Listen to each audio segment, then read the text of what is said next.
If you've ever felt like this is way harder than I thought it was going to be, I feel like this is probably harder than it needs to be. I can't see myself doing this for the entirety of my child's education. Not to sound cocky or overly confident here, but I'm pretty sure that I know exactly why that happens and what to do about it. Welcome to Homeschool Made Simple. I'm Angela, and I've been homeschooling for 12 years and counting. From preschool to high school, I've pretty much done it all. And there is one thing that I know to be true. This doesn't have to be as hard as we make it. You can create a homeschool you love, one that you can actually sustain for the long run through simplicity. And I'm going to show you how. I typically like to shy away from grandiose claims or statements that I am an authority and have all the answers on this one thing. You just need to do what I tell you to do. However, I do feel like today I can with confidence say, not only is this the one mistake that I feel like every homeschooling mom makes at some point, but I also think it's the biggest mistake. At some point along the homeschooling journey, every homeschooling mom reaches a point where she wants to quit. She wants to give up. She feels like she's not enough. She's not doing enough. She can't teach her children. She doesn't know enough. She's not smart enough. She can't keep up with life and all the other things. You just get to a point where you feel defeated. And I really think it's one of the most universal things that homeschooling moms experience across the board, regardless of educational teaching styles, learning styles, regardless of any of that. It doesn't really matter what of those philosophies you follow. This seems to be the thing that trips everybody up at some point or another. Here's the problem. Envision it with me, okay? You're searching for curriculum, you're watching all these YouTubers or bloggers or on Instagram, and you're seeing all of the stuff that everybody's doing, and you get so excited about it because it looks so amazing, and you see this like unit study or this, new curriculum that's come out, and you're like, oh, that would be perfect, and you get yourself like all excited about all of these amazing things that you see online. You order all the things, you set everything up, you spend hours, days, weeks even planning the upcoming school year. You are so excited, you are penciling in every little thing. We're gonna study this obscure topic. Every week we're gonna take these amazing nature walks, and my kids are just gonna love learning, and this is gonna be so amazing. It's how we all kind of create this dream vision for ourselves. And if you know me at all, you know that I'm all about dreaming up what you want things to be, what you want them to look like. However, the problem is that 99% of our discontent, our defeat, our feeling like we are not doing enough, we are not adequate, we know that feeling, it comes from unmet expectations. It comes because we set up this tower in the sky, this castle in the sky dream of what we thought our homeschooling journey and life should look like, could look like, what we want it to look like, but we weren't realistic when we set those expectations, those ideas, and those dreams. We did that from a fantasy self. This is something that my friends who are really into minimalism and stuff, they talk about this a lot when it comes to clothing and things that we own. And this is definitely true of me. And I have to stop myself all the time. Am I buying that for my fantasy self? So are you planning the things for your homeschool and for your kids based on a fantasy version of what you want your homeschool year to look like or what you think it should look like? And what ends up happening inevitably is that you've bought all this curriculum, you've bought all these things, and what happens? Life happens, right? Life happens. Kids are sick, you get sick, something happens in your family, something happens at work, something happens with your spouse's job, something happens with just your home, a lemony snicket series of unfortunate events where it just feels like everything, like a car pileup, just starts here and then just boom, boom, boom, boom, boom, boom, boom. All of a sudden you feel like the wheels have come off and nothing is staying on track. And because we know that is going to happen, if you do not plan for the unexpected things to happen, you are just setting yourself up to fail because they will happen. The defeat feeling starts to come in, the imposter syndrome that I'm not good enough, I can't do this, all these other people have it together and I don't. My kids aren't going to get as good of an education. I don't know what I'm doing. I can't do this. The spiral can get out of control very quickly. I would argue that so much of the burnout and the lack of motivation and the wanting to quit, it's based off of false assumptions about what we think homeschooling needs to look like, what we think it needs to be, how we think everything has to like fit together into this amazing picture, Pinterest worthy all the time. And a lot of it's based on fear. As homeschooling moms, we are pretty darn used to being asked questions that can often come in an accusatory manner about why we think that we can homeschool our kids. And who do you think you are? It can be a lonely place to be. And when you topple that with your own negative self-talk and your own feelings of inadequacy on top of the accusations, it's almost impossible to come out from underneath that. I think it's why so many homeschooling moms initially start out and they quit by about the 3rd grade. Pretty common that preschool, kindergarten, 1st grade, 2nd grade, 3rd grade, and then it starts to take a nosedive. People lose steam. Inevitably, we end up in the burnt out, unmotivated, ready to quit place, right? I'm sure you're thinking, well, thanks for this doom and gloom, but y'all know I would never just bring to you the doom and gloom. The mistake that I think that we all make, which as I've hopefully is clear to you at this point, is setting up unrealistic expectations, is having a fantasy vision for your homeschool that is not only unrealistic, it's unattainable, it's unsustainable, but there is hope. I'm going to share with you some of the things that I think you can do to right the ship before the school year gets started. If you're already weeks into your school year, if you're year-round homeschooling and this is your months in, okay, it doesn't matter where you are. And if all of this is sounds like you, it's resonating with you, and you want even more help than I can offer you in a quick YouTube video, then check out down below in the description box. Now, creating that sustainable homeschool through simplicity, remember that simple isn't easy. I'm not saying that everything is going to be easy, but I do think that there are many ways in which we can simplify that will allow us to have a homeschool that can stand the test of time. That essentially we are doing this to fortify our homeschool so that we can keep this up for the long term. If you are like me, I have 8 children. My oldest is 16, my youngest is 3.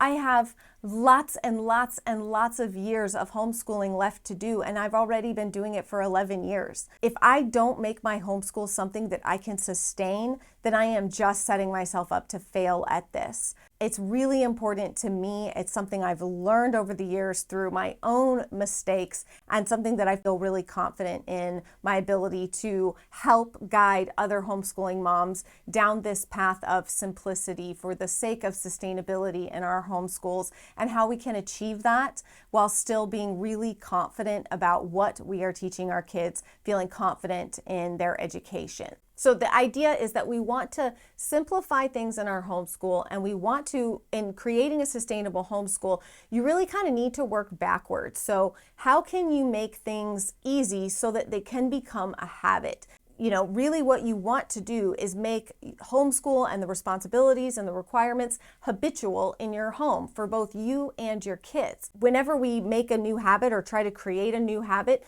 we know that we'll fail, right? If we just lay out this. So it's why New Year's resolutions and stuff, they don't make it past January because people start out grandiose. It's impossible. It's like asking yourself to be able to go from barely running 1 mile to the next day you expect to be able to run 26. It's unrealistic. I love the book Atomic Habits by James Clear. I'm a big proponent of his idea of habit stacking and taking something you're already doing habitually and adding something small to it. This is about small incremental additions that will allow you to build something that you can actually sustain. This is also about working backwards from what does success look like? What are your goals for your family? What are your goals for your children? You have to work backwards from that, not from what you think you should be doing, what you see other people doing. Ultimately, at the end of the day, if social media and all of that were to go away tomorrow, and when your children have left your home and your homeschool, what does success look like to you? What would that look like to you? And what would that look like being realistic for your kids, for each of your kids, and what their unique unique personalities are like, their unique abilities are like. Not every kid is bound for Harvard Medical School. Are you being realistic with yourself? And are you being realistic to the fact that your child is an individual human being with their own hopes and dreams that may look nothing like what you want for them or what you think they should do? And of course, letting go of societal expectations, all of the things that we build up that we think are what makes us successful and good as homeschooling moms. So much of that is based off of, society, the tribe, if you will. And this is all human nature, right? It's totally normal to want to fit in. Stepping outside of that is uncomfortable for us because it's not within our makeup and nature. We are tribal creatures, and so we live in communities. And even though maybe you consider yourself, well, no, I don't, I live off the grid and I don't need people. All right, but your brain, the hardwiring there is for acceptance, community, and not to be left out on your own. So it can be hard to jump over that barrier unless you are really intentional about understanding why it's there and how to overcome it so that you can let go of the expectations of people around you and do what actually works for you and your kids. I was fortunate enough to grow up with parents who always kind of felt like, yeah, listen, college is great if you have something really specific you want to do, but don't go to college and just rack up a bunch of debt just to say you have a college degree. And this was at a time when college was the expectation for every kid after high school, sort of the glory days of a university education.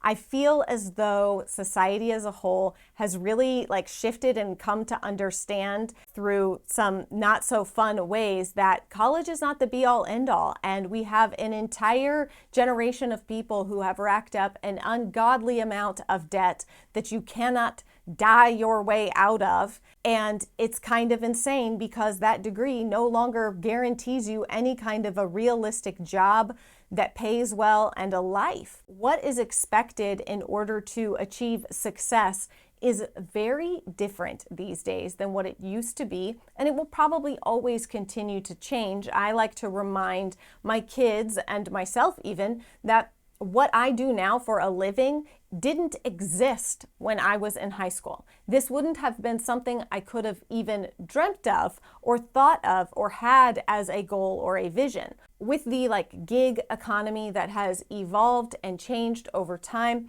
it's become crucial that our kids are nimble and can think on their feet and make changes. And it's not really the way anymore unless your child wants to be a surgeon or a lawyer or something that is very specialized and requires that degree in order to do the job. A general BA or marketing degree isn't really going to do anything for you unless you already have some kind of connections or something to a job. That's just the reality. Is accounting degrees and business degrees, it's not worth racking up tens of thousands, if not hundreds of thousands of dollars in debt. That's something that I am very grateful that my parents always felt and never pressured us to go to college just to go. And I would hope that looking at the economy today, what it looks like, what the job market looks like, that we can start to peel back some of the layers and some of the long-held beliefs about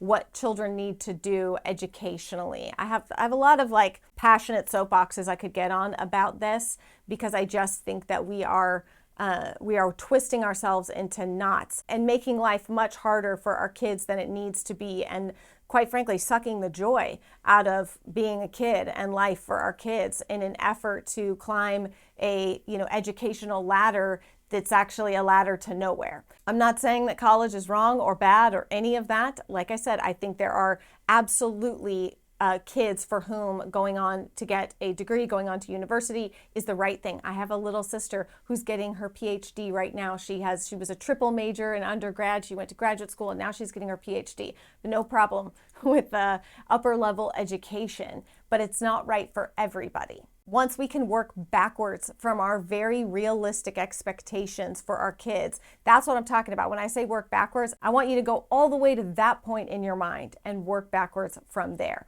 It's an intense process, okay? It's going to require a little bit of undoing of maybe some long-held beliefs, but I truly believe that it's absolutely worth it and something that you can find so much freedom for yourself, for your children, for their education, when you can let go of some of those expectations and really, really see your kids for who they are and how you can guide them and help them on their educational journey. And if that's something that resonates with you and you know that you want to do, you want to achieve, but you're just not sure really how to go about that or where to start or what that really is going to feel like for you on practical terms, then definitely check down below in the description box and invest just a couple weeks of your time into setting yourself up for success. I truly believe that it will make a difference in the rest of your school year and maybe even the rest of your homeschooling journey.